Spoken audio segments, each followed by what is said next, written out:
예수께서 이 말씀을 마치시고 갈릴리를 떠나 요단 강 건너 유대 지경에 이르시니 큰 무리가 따르거늘 예수께서 거기서 그들의 병을 고치시더라. 바리새인들이 예수께 나와 그를 시험하여 이르되 사람이 어떤 이유가 있으면 그 아내를 버리는 것이 옳으니이까? 예수께서 대답하여 이르시되 사람을 지으신 이가 본래 그들을 남자와 여자로 지으시고 말씀하시기를 그러므로 사람이 그 부모를 떠나서 아내에게 합하여 그 둘이 한 몸이 될지니라 하신 것을 읽지 못하였느냐? 그런즉 이제 둘이 아니요 한 몸이니 그러므로 하나님이 짝지어 주신 것을 사람이 나누지 못할지니라 하시니 여짜오되 그러면 어찌하여 모세는 이혼 증서를 주어서 버리라 명하였나이까? 예수께서 이르시되 모세가 너희 마음의 완악함 때문에 아내 버림을 허락하였거니와 본래는 그렇지 아니하니라. 내가 너희에게 말하노니 누구든지 음행한 이유 외에 아내를 버리고 다른 데 장가드는 자는 간음함이니라. 제자들이 이르되 만일 사람이 아내에게 이같이 할진대 장가들지 않는 것이 좋겠나이다. 예수께서 이르시되 사람마다 이 말을 받지 못하고 오직 타고난 자라야 할지니라. 어머니의 태로부터 된 고자도 있고 사람이 만든 고자도 있고 천국을 위하여 스스로 된 고자도 있도다. 이 말을 받을 만한 자는 받을지어다. 예수님을 반대하는 사람들이 예수님 당시에도 있었거든요. 여러분 그렇거든요. 오늘날도 마찬가지잖아요. 모든 사람이 다 나를 좋아하진 않아요. 아무리 유명한 사람, 아무리 잘 나가는 사람, 인기 좋은 사람도 그렇지 않은데 우리 주님께도 마찬가지였어요. 주님을 반대하는 사람들이 항상 있었거든요. 당시에 기득권을 갖고 누렸던 종교 지도자들, 이런 사람들이 대표적인 사람들이죠. 여러분 그런 사람들은 기회만 있을 때마다 어떻게든 예수님을 시험하려고 넘어뜨리려고 했다는 거예요. 예수님의 가르침에 꼬투리 잡으려고. 그래서 연구합니다. 얼마나 연구하는지. 난해한 질문을 던지고 이렇게 하죠. 여러분 오늘 본문도 그렇게 시작해요. 그런 의도에서 우리 예수님께 이제 바리새인들이 질문한 이야기가 시작되는데 우리 3절 말씀을 같이 읽어봅니다. 3절입니다. 시작. 바리새인들이 예수께 나와 그를 시험하여 이르되 사람이 어떤 이유가 있으면 그 아내를 버리는 것이 옳으니까. 여러분 예수님 사셨던 공생에 사셨던 그 당시에는요 사실은 뭐 인권 이런 거 찾아보기 어려운 시대였어요. 불평등이 만연했는데 특히 남녀 사이에서 불평등이 굉장히 심했어요. 그래서 여러분 우리 알잖아요. 오병이어 사건에서도 알지만 사람 숫자에도 안 쳐요. 여자는. 예? 그리고요 여러분 여자는요 그 법정에서 증인으로도 인정을 안 해줘요. 여자가 하는 말은 안 믿어주는 거예요. 심지어는 오늘 본문에서도 그런 걸 배경으로 하는데 남편들이요 자기 아내 버리기를 헌신짝 버리듯이 해요. 여러분 신발 신다가 달면 버리잖아요. 새 신발 사잖아요. 아내를 그렇게 취급해요. 그 당시가 그랬다는 거예요. 그래서 내 마음에 좀 안 들잖아요. 내 아내가 처음에는 사랑한다고 뭐 이러고 결혼했는데 살다 보니까 내 마음에 점점 안 드네. 이러면 가진 이유를 댑니다. 남편이 내 아내에 대해서. 그래서 나중엔 쫓아보내요. 그리고 난 뒤에 내가 마음에 드는 여자하고 결혼해서 재혼한다? 이게 문제가 안 됐었다고요. 이 당시 시대에. 그런데 여러분, 그런 이혼을 바라보는 시각에도 바리새인들 간의 차이가 좀 있었어요. 이 당시에 예수님 당시에 이호조는 바리새 학파를 이끌던 두 개 학파가 있었어요. 바리새파 사람들을 이끌던. 그러니까 바리새파 사람들은 A 아니면 B예요. 무슨 말이냐? 두 개 학파가 실렐 학파라는 것이 하나가 있고 샴마이 학파라는 것이 있는데 실렐 학파 쪽의 사람들은 어떤 사람들이냐? 이 사람들은 율법을 해석하는데 좀 자유로운 입장에서 해석을 해요. 이 사람들이 어떤 사람들이냐면 바벨론 포로 갔다가 돌아온 사람들, 디아스포라 유대인들, 그 사람들을 중심으로 이제 구성된 이 율법 학파예요. 힐렐 학파. 힐렐이 사람 이름입니다. 힐렐. 그리고 또 한 학파는 샴마이. 샴마이도 사람 이름이에요. 샴마이 학파라는 게 있는데 이 사람들은 예루살렘을 중심으로 있었던 사람들. 이 바벨론으로 갔다 온 사람들 아니고 그냥 계속 예루살렘에만 사람들. 예루살렘을 중심으로 구성되어 있는 이 샴마이 학파. 여러분 이 사람들은 엄격한 기준으로 율법을 바라봐요. 그렇게 해석하던 사람들입니다. 하나는 좀 자유롭고 하나는 엄격하다 이런 얘기죠. 자, 그래서 오늘 바리새인들이 이혼에 관해서 질문하게 되는데 이 질문하게 된 배경에는 모세의 율법이 있었어요. 모세의 율법. 어떤 거냐? 신명기 24장 1절부터 나오는 말씀인데 1절만 보죠. 이 말씀을 근거로 지금 예수님께 질문을 던지는 거예요. 같이 읽어보죠. 시작. 사람이 아내를 맞이하여 데려온 후에 그에게 수치되는 일이 있음을 발견하고 그를 기뻐하지 아니하면 이혼 증서를 써서 그의 손에 주고 그를 자기 집에서 내보낼 것이요. 이렇게 모세가 율법을 전해줄 때 했다는 거예요. 신명기 24장에서. 무슨 말입니까? 남편이 자기 아내를 데려와서 사는데 내 아내에게 수치되는 일이 있다는 걸 알게 됐어요. 처음에 몰랐는데. 그래서 그것 때문에 내가 더 이상 내 아내를 사랑할 수 없게 됐어요. 그러면 그 아내에게 이혼 증서를 써주라는 거예요. 이혼 증서. 나는 누구누구의 남편으로서 몇 년 몇 월 며칠부로 이 여자와 이혼한 것을 증명합니다. 땅땅땅 도장 빵 찍고 뭐 이렇게 보내는 거죠. 그래서 아내에게 주고 이제 돌려 보내는 거예요. 쫓아 보내는 거예요. 쉬운 말로. 좋은 사람 만나서 취직 가라 이러고 보낸다는 거예요. 그런데 보세요, 여러분. 모세는 저기에서 뭐라고 저기에서 말할 때 아내에게 그에게 수치되는 일이 있음을 발견하고, 근데 저기서 수치되는 일이라는 거에 대해서는 더 이상 디테일하게 자세히 설명도 안 해. 그냥 수치되는 일이라고 얘기만 합니다. 그러니까 여러분, 저 수치되는 일에 대한 해석이 달라져요. 율법을 엄격히 해석했던 샴마 약파는 저걸 뭐라고 해석하냐면 여자가 음행했을 때라고 해석해요. 바람났을 때, 외도했을 때 이거예요. 그러니까 내 아내가 음행한 것을 알게 됐어, 남편이. 나 만나기 전에 뭐 다른 남자하고 뭐 살림살이 차렸다. 뭐 이런 거 말이에요. 예를 들면. 아니면 결혼하고 나서도 뭐 그랬다. 이걸 알게 되면 이혼해도 된다. 이렇게 가르쳤다는 거예요. 그런데 힐렐 학파라고 하는 거기는 아내의 저 수치되는 일을 더 포괄적으로 해석을 해요. 그래서 이런 거예요. 뭐 음행은 말할 것도 없고 그거 말고 이런 거죠. 예를 들면 저녁을 차렸는데 아내가 맛이 없어, 반찬이, 음식이 내 입맛에 안 맞네. 또 내 아내가 점점 살다 보니까 여자로서 매력이 없네. 내 애정이 식었네. 그래서 내 마음에 이 모든 것을 아내에게 수치되는 일로 그냥 포함시켜 버려요. 그래서 그걸 이유로 이혼할 수 있다고 했다는 거예요. 그 이혼해서 보내버리고 자기는 자기 마음에 드는 여자 데리고 사는 거예요. 또 결혼해서 재혼해서. 그러니까 여러분 온갖 이유를 다 씌워요. 저기에다가 수치되는 일이라는 거에다 다 갖다 붙여.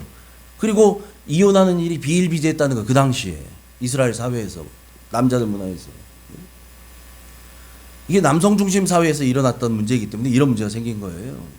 여러분, 힐렐 학파라는 사람들이 거기에서 저렇게 가르쳤어요. 그냥 아까 제가 말씀드린 것처럼.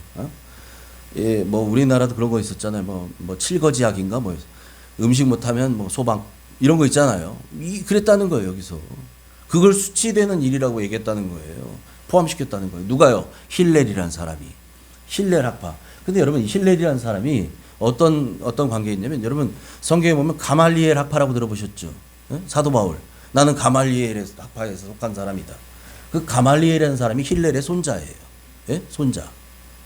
그러니까 가말리엘은 자기 아버지, 할아버지의 영향을 받았을까요? 안 받았을까요? 받지요. 가말리엘은 그 영향을 그대로, 그 힐렐 학파의 전통을 계승했어요. 가말리엘 전통. 가말리엘 학파가.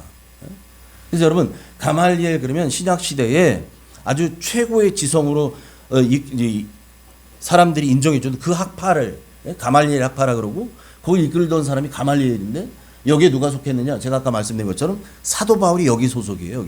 여기서 배운 사람이라고. 그래서 사도 바울이 갈라디아에서 뭐라고 얘기하냐면, 나는 율법의 의로는 흠이 없는 자다, 이렇게 말할 정도예요. 나는 율법에는 퍼펙트해, 이렇게 지켰던 이 사도 바울, 이 가말리엘 학파거든요. 이 사람도. 그 율법에 관한 엘리트들을 길러내는, 양성해내는 지성의 전당이었어요. 가말리엘 학파가. 예?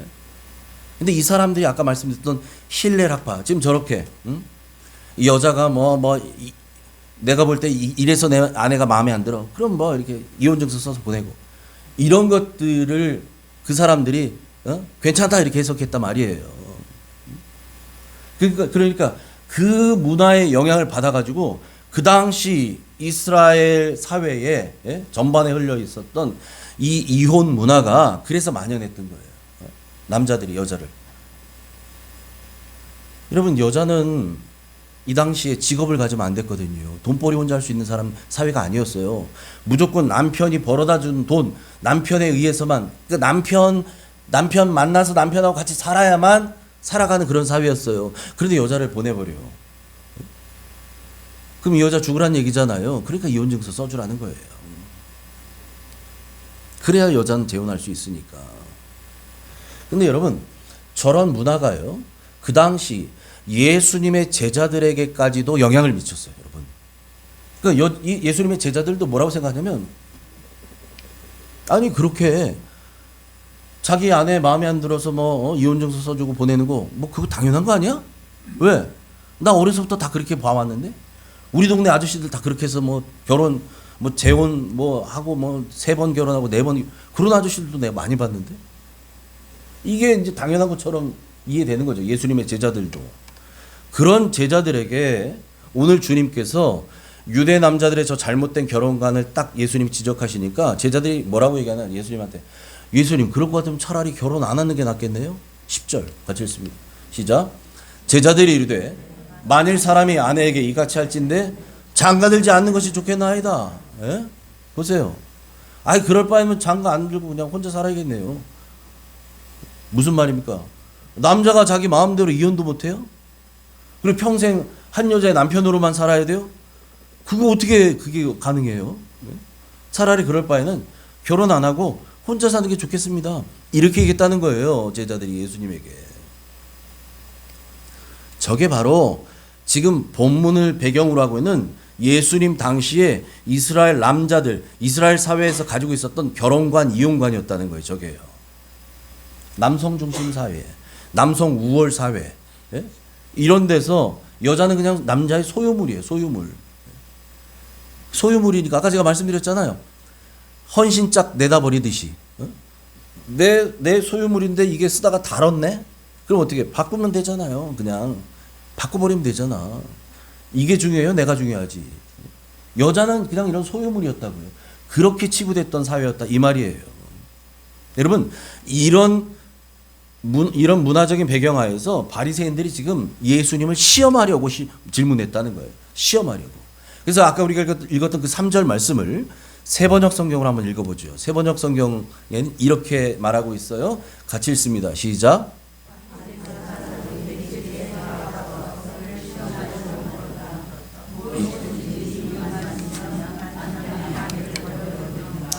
네. 예수님을 시험하려고 물어봤는데 예수님께 이렇게 말했다는 거죠. 예수님, 무엇이든지 내 아내에게 이유가 될 만한 게 있으면 이혼거리만 생기면 내가 버려도 됩니까? 이렇게 물어봤다는 거예요. 바리새인들이.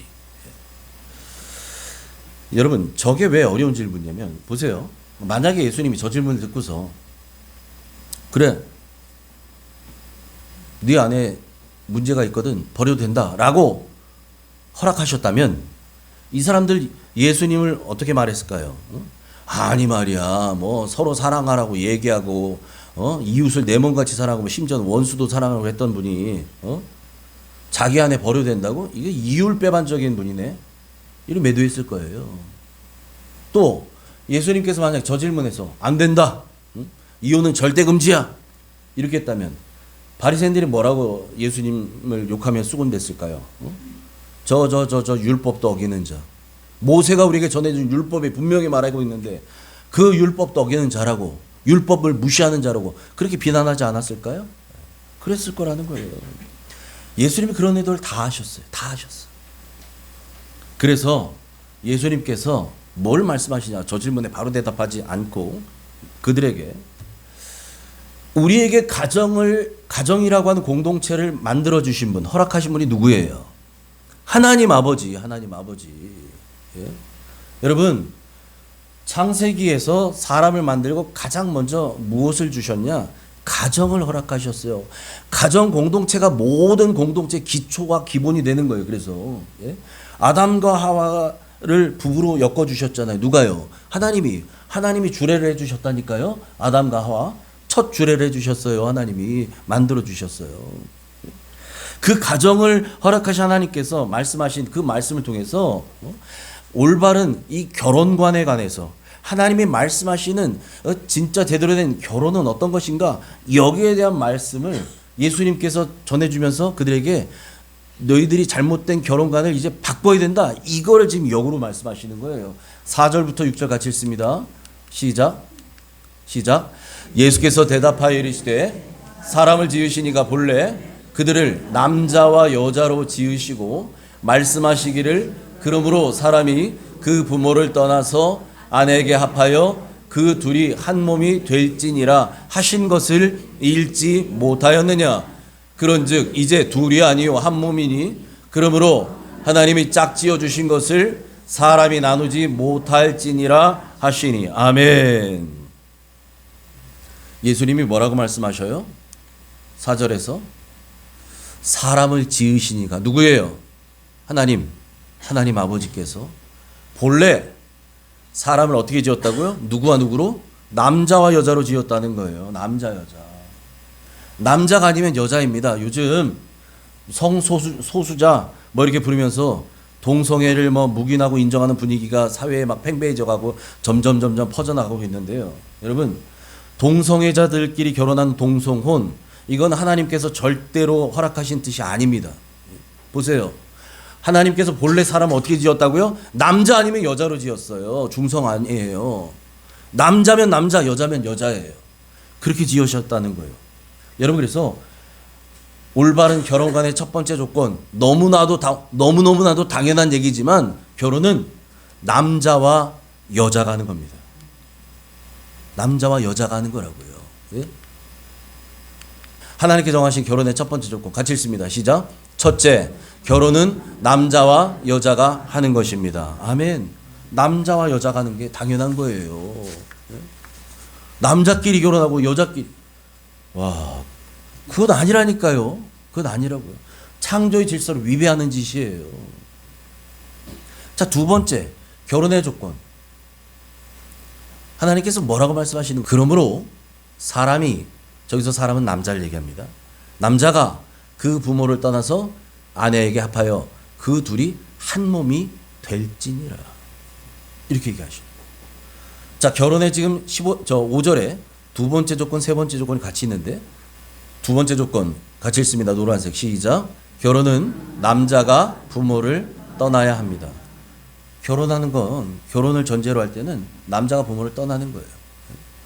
여러분, 부모 떠난다는 게 뭐 가출하라 이런 얘기 아니라, 부모를 떠난다는 얘기는 부모로부터 경제적으로 독립하고 가정적으로 독립하는 그런 의미를 얘기하는 거예요. 여러분, 결혼하려면 이제는 부모의 보살핌, 부모의 돌봄으로부터 독립해야 돼요. 결혼해서도 계속 부모가 보살펴주고 돌봐준다? 이건 조금 문제가 있는 거죠. 분명히 말씀하시잖아요. 사람이 부모를 떠나서 아내와 합하여 둘이 한 몸을 이룰지라고 얘기하시잖아요. 떠나는 거예요. 부모로부터 독립해야 돼요. 예. 그래서 이제 그동안 내가 어려서 부모 없이 못 살았잖아, 어려서는. 근데 이제는 결혼할 사람이라면, 결혼하는 사람이라면 부모를 의지하는 마음은 정리해야죠. 예? 부모를 의지해서 막 부모에게, 아니요. 이거 정리해야 돼요. 그리고, 예? 처음부터 뭐 잘 나가는 부부들이 어디 있어요. 시행착오도 하고 실수도 하죠. 예? 좀 서툴죠. 처음은 다 누구나가 다. 예? 그래서 실패도 하는 거죠. 그렇다 하더라도 하나님께서 허락하신 내 아내하고 함께 마음을 모으고, 예? 뜻을 합쳐서 그렇게 가정을 세워 나가는 거, 이게 하나님께서 정하신 결혼의 두 번째 조건이라는 거예요. 이게 바른 가정, 건강한 가정이 되는 두 번째 조건이에요. 자, 하나님께서 말씀하신 결혼의 건강한 가정의 세 번째 조건은 뭐냐? 같이 읽습니다. 결혼은 둘이 한 몸이 되는 것입니다. 둘이 한 몸이 되는 거예요. 여러분 저건 단순히 육체적인 결합만을 말하는 게 아닙니다. 특히 우리 크리스찬들, 그리스도인들은 영적으로 영이 하나 되는 사람과 만나야 돼요. 이게 참 중요합니다. 왜 그런 거 있잖아요. 안 맞아도 너무 안 맞아. 막 이런 사람들이 있다고 하잖아요. 뭐 성격도 안 맞아, 뭐도 안 맞아. 참 맞추기 힘들잖아요. 여러분, 나하고 입맛 하나만 달라도 맞추기 힘들거든요, 사람이. 그런데 여러분, 우리는 영적인 존재, 우리는 사람은 영적인 존재입니다. 영적인 존재인 사람들이 이게 영적으로 하나 되지 못할 때 이거 참 힘들어요. 그래서 성경은 우리에게 뭐라고 권면합니까? 믿지 않는 자와 함께 멍에도 매지 말래요. 멍에는 여러분 소가 이 두 마리 소가 한 결이 소라고 얘기하잖아요. 두 마리가 같이 메고 걸어가는 거거든요. 밭을 갈 때. 나하고 같이 가는 이 소가 둘이 보조를 맞춰야 수월하게 밭을 갈 수 있어요. 근데 안 맞아 이게. 하나는 너무 빠르고 하나는 너무 처지고 얘는 딴 거 하고 싶어. 이러면 밭 못 갈아요. 밭 갈고자 하는 소만 힘들어. 예. 같이 보조를 맞춰줘야 되거든요. 여러분 그래서 우리 그리스도인들은 신앙이 같아야 됩니다. 그래야 같은 곳을 바라보거든요. 한 소망을 바라봐요. 그래야 결혼 생활이 수월하고 행복할 수 있기 때문에 그래요. 그래서 하나님께서 말씀하신 거예요. 우리 주님이 오늘도 얘기하셨잖아요. 이제 부모를 떠나서 아내와 합하여 둘이 한 몸을 이뤄라. 이거 뭐 육체 관계만이 아니라 마음도 영도 하나가 되는 여러분 그런 가정이 행복한 가정인 줄 믿습니다. 아멘. 그러면서 주님께서 오늘 분명하게 얘기하셔요. 무엇을 얘기하시냐? 시작. 그러므로 하나님이 짝지어 주신 것을 사람이 나누지 못할지니라. 아멘. 부부지간은 누가 짝지어 줬다고요? 하나님이 짝지어 주셨대요. 하나님이 짝지어 주신 것, 하나님이 허락하신 것을 사람이 자기 마음대로 인위적으로 나눌 수 있다고요? 없다고요. 여러분, 요즘 현대인들 이혼을 너무 쉽게 생각하잖아요. 그래서 TV 프로에도 막 이혼한 사람들 나오는 프로가 많잖아요. 요즘에 보면. 예? 아직 이혼한 사람들을 위한 프로그램들도 막 나오잖아요. 이제는 뭐 이혼하고 뭐 이혼 2번 하고 3번 하고 흠도 아니에요. 막 그냥 그렇게 뭐 마치 이런 거예요. 아니 좀 어떻게 눈에 맞아서 좀 살아볼까 했는데 안 맞더라고요. 그래서 헤어졌어요. 또 다시 나하고 맞는 사람 찾으려고요. 결혼을 쉽게 생각하니까 이혼도 쉽게 생각해. 그렇게 가는 거죠. 그런 현대인들에게 주신 하나님의 메시지입니다. 우리 주님의 메시지예요. 그러므로 하나님이 짝지어 주신 것을 사람이 놔두지 못할지니라. 그러니까 여러분 그렇게 쉽게 만났다 헤어졌다 결혼했다 이혼했다 이거 안 하려면 어떻게 해야 되는가? 결혼해야 될 사람들은요. 결혼을 앞둔 사람들은 결혼 전부터 이 사람이 하나님의 뜻에 맞는 사람인지 여러분 충분히 기도하시기 바랍니다. 충분히. 우리 청년들이 있는데 여러분 그래서 어릴 때부터 배우자를 위해서 기도하라는 게 그런 거예요. 배우자를 위해서 기도해야 돼요. 그냥 첫눈에 확 반해서 이것만 그냥 쫓다가 그냥 엉뚱한 선택할 수 있거든요. 여러분 기도해야 됩니다. 기도해야죠. 하나님 분명히 하나님께서 짝지어 주신다고 하셨는데 하나님께서 허락하신 배필을 만나게 해 주옵소서. 여러분 이걸 위해 기도해야 돼요. 여러분 배우자는 반려자라 그래요. 내 인생을 함께 살아가는 죽을 때까지 살아가는 정말 검은 머리 팥불이 될 때까지 살아가야 될 내 반쪽이거든요. 그 반려자를 위해서 기도하는 거 이건 여러분 아무리 많이 기도해도 지나치지 않아요. 그래서 뭐 그런 얘기 하잖아요. 뭐 전쟁에 나갈 때는 뭐 3일 기도하고 바다에 나갈 때는 뭐 한 달을 기도하고 또 결혼을 앞두고는 1년을 기도하라 이런 얘기 있거든요. 여러분 전쟁 나가는 것보다 더 중요해요. 풍랑이는 바다에 나가는 것보다 더 중요해요. 결혼이요. 그래서 기도해야 돼요. 우리 청년들. 여러분 우리 권사님들, 자녀분들, 또 손주들 결혼을 위해서 계속 기도해 주셔야 돼요. 기도하도록 여러분 권면해 주셔야 돼요. 기도해야 됩니다. 기도해야 돼요. 또 결혼했다면 결혼한 사람들은 어떻게 살아야 되는가? 이미 결혼했어요. 그런 사람들은 이 가정을 위해서, 내 가정을 위해서 행복한 가정 될 수 있도록 서로 참고 노력하고 인내해야 됩니다. 하나님께서 우리에게 그렇게 살라고 하셨거든요. 왜 그러는가? 참 행복의 원리는요, 내 남편이, 내 아내가 행복할 때 나도 행복하다는 거예요. 여러분, 이거를 우리가 잊어버리니까 뭘 생각하냐면 나를 행복하게 해줄 사람을 찾아요. 나만 행복하게 해줄 사람. 내가 행복하게 해줄 생각은 안 하고 나를 행복하게 해줄 사람들을 찾는다고요. 그래서 이 남자가 나를 행복하게 해줄 줄 알았는데 결혼하고 보니까 웬걸 아니네? 이러고 이제 실망했다는 거죠. 이 남자의 능력이 나를 행복하게 해줄 것 같고, 이 남자의 돈이 나를 행복해 해줄 것 같고, 이 남자의 직업이 나를 행복해 해줄 것 같고, 이래서 사람을 찾아요. 남자들은 어떨까요?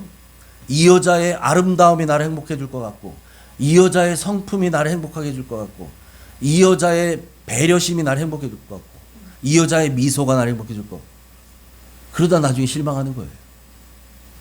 여러분, 나 행복하겠다고 결혼하면 100% 실패합니다. 참 행복은 나를 행복하게가 아니라 상대방을 행복하게 해. 이게 진짜 행복의 원리거든요. 그 안에서 내 행복이 찾아지는 거거든요. 여러분, 그래서 이미 부부된 분들은 내 남편, 내 아내의 행복을 위해서 기도하며 사랑해 주시기를 바랍니다. 아멘. 이게 중요해요. 지금 그래서 예수님께서 그렇게 말씀하셨더니 그 얘기를 다 듣고 난 바리새인들이 이제 주님을 곤혹스럽게 하려고 또 질문을 해요. 어떤 질문이냐? 아니, 그런데 뭐 그래요. 창세기에 그렇게 하셨다는 얘기는 알겠는데, 그러면 모세가 우리에게 이혼 증서 써주고 아내를 버려도 된다고 한다는 거 그렇게 가르치지 않았습니까? 이거를 질문하는 거예요. 이 질문을 던져요. 그랬더니 주님이 그 질문에 이렇게 말씀하십니다. 8절 9절 시작. 예수께서 이르시되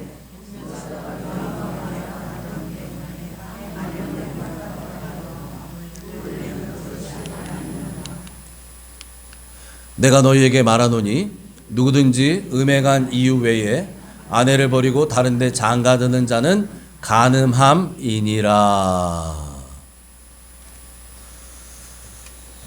앞서 제가 말씀드렸지만 여러분, 예수님 당시 또 고대에는 더더욱 그랬죠. 여자에게 있어서, 결혼한 여자에게 있어서 이혼이란 여자의 목숨줄을 끊는 것과 같았어요. 앞서 말씀드렸잖아요. 여자는 혼자 뭐 직장을 다닌다? 안 돼요. 장사한다? 안 돼요. 사회생활? 안 돼요. 하면 안 돼요. 다 남자들만 해야 됐어요. 그 남편이 벌어다 준 돈 갖고 먹고 살아야 되는데, 아이고 그랬던 믿었던 남편이 날 버려버렸네. 이거 나 죽으란 얘기거든요. 여러분, 그런 문제 때문에 모세가 그 무분별하게 이혼하는 것을 막으려고, 그리고 뭐라고 얘기합니까? 남자의 마음이 완악하거든요. 아까 제가 얘기했죠. 힐레라파 얘기하면서. 내 아내의 이 부정한 것을 알게 되거든 했는데, 그 부정한 게 아내가 무슨 바람이 났다든지 이것도 아니고, 뭐 내가 보니까 별것도 아니야.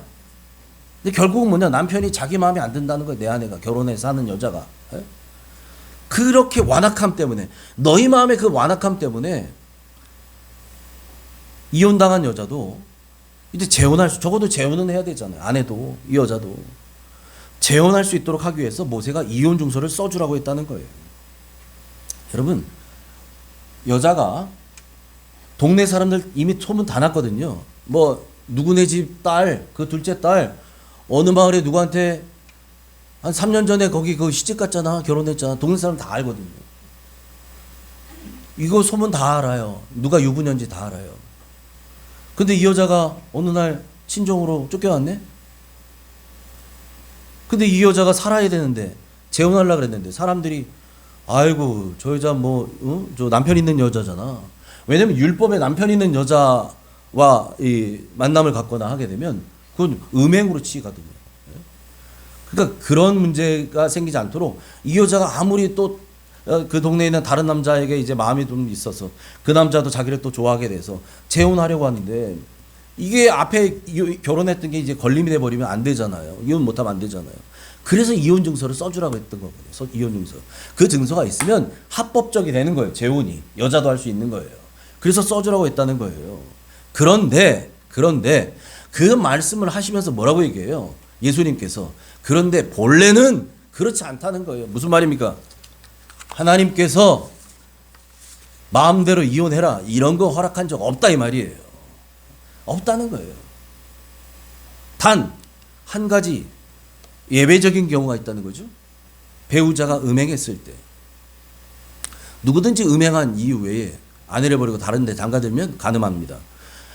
음행한 연고를 빼고 나머지는 절대 안 돼. 이런 얘기를 주님 하셔요. 저걸 보면 예수님께서도 샴마야파에서 이야기하던 그런 이론에 동조하시는 것처럼 지금 말씀이 보이는데 조건을 하나 걸었어요.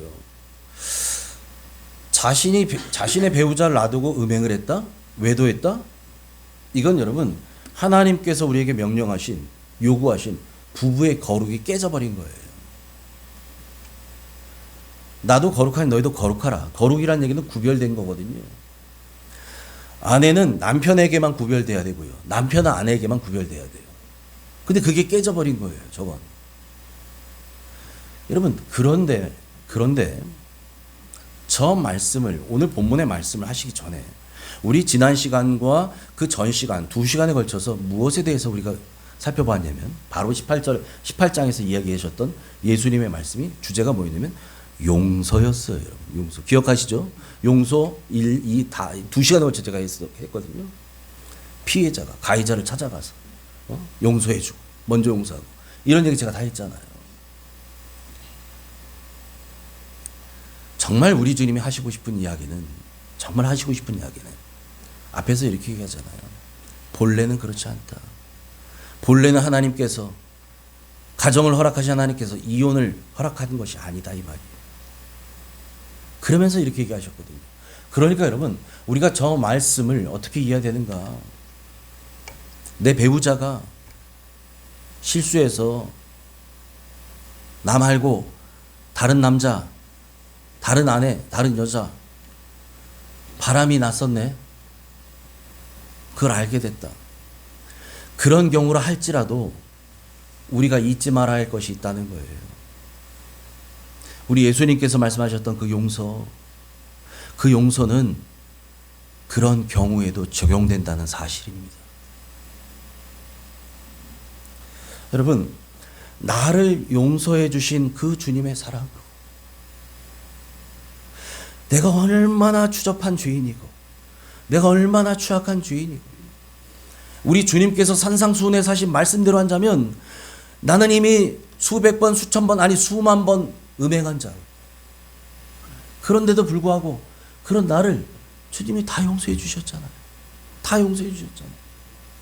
여러분 우리는 그런 용서의 은혜를 받은 사람들입니다. 아멘이십니까? 내가 생각만 해도 여자를 보고 음욕만 품어도 나는 간음했다고 하셔요.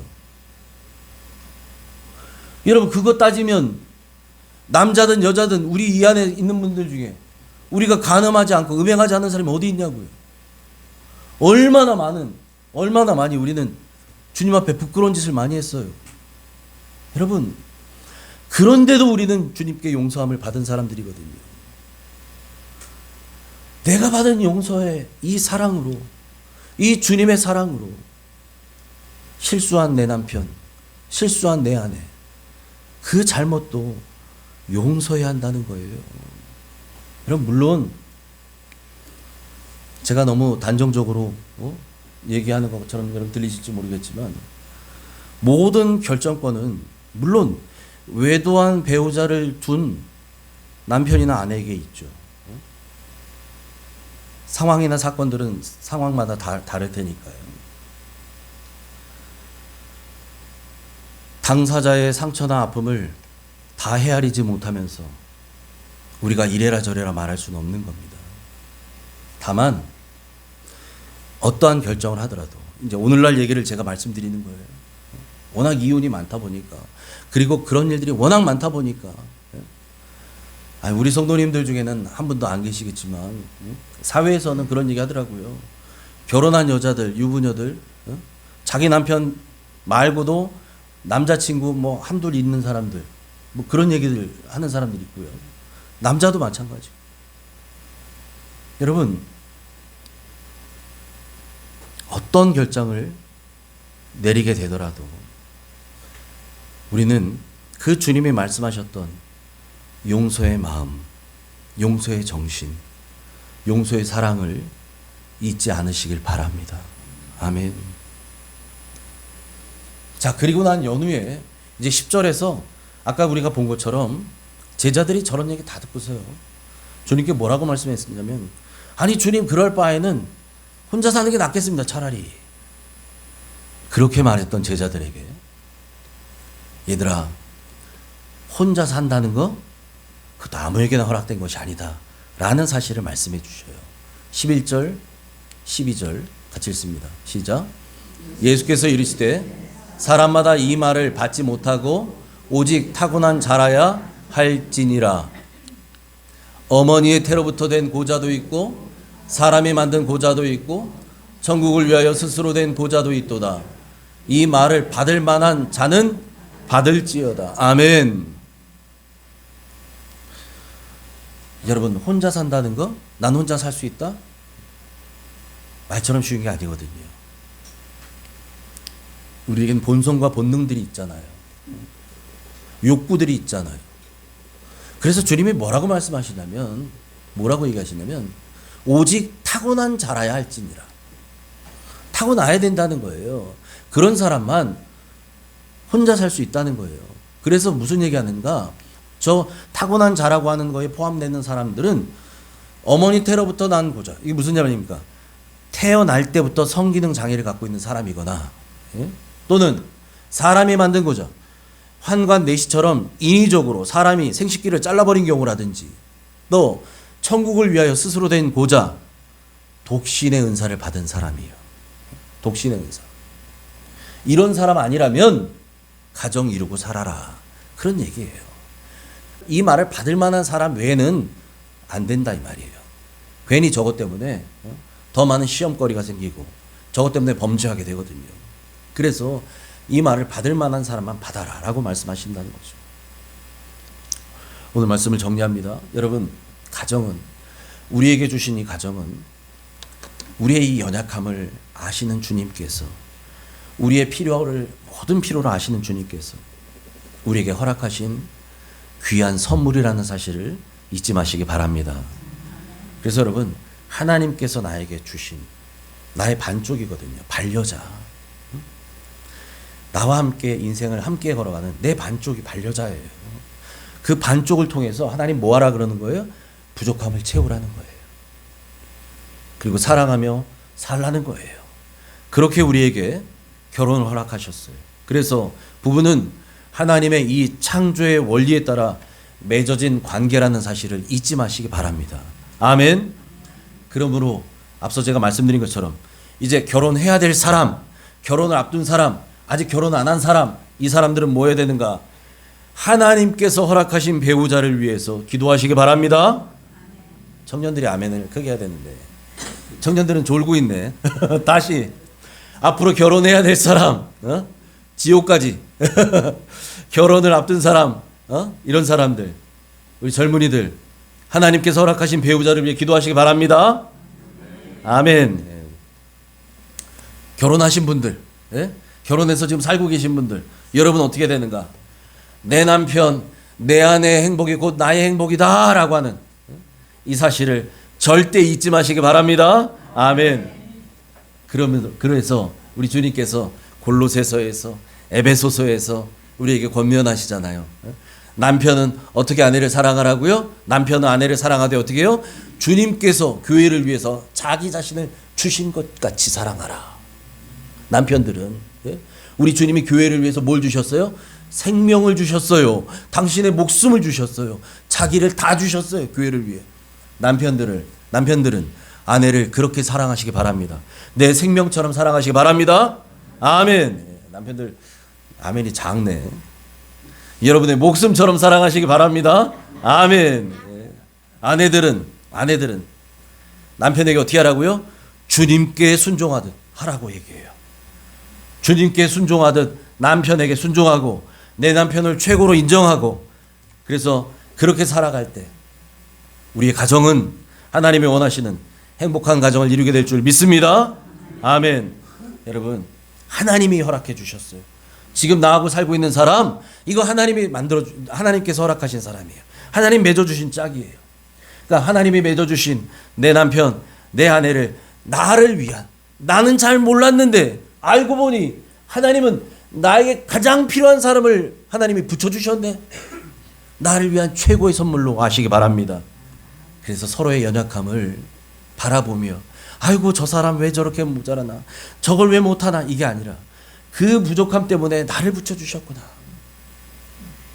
이 부족함을 서로가 긍휼히 여기고 불쌍히 여기고 서로가 서로의 부족함을 보듬어주고 채워주면서 천국 가는 날까지 함께 믿음으로 걸어가시기를, 그런 가정 되시기를 주님의 이름으로 축원합니다. 아멘. 하나님 감사합니다.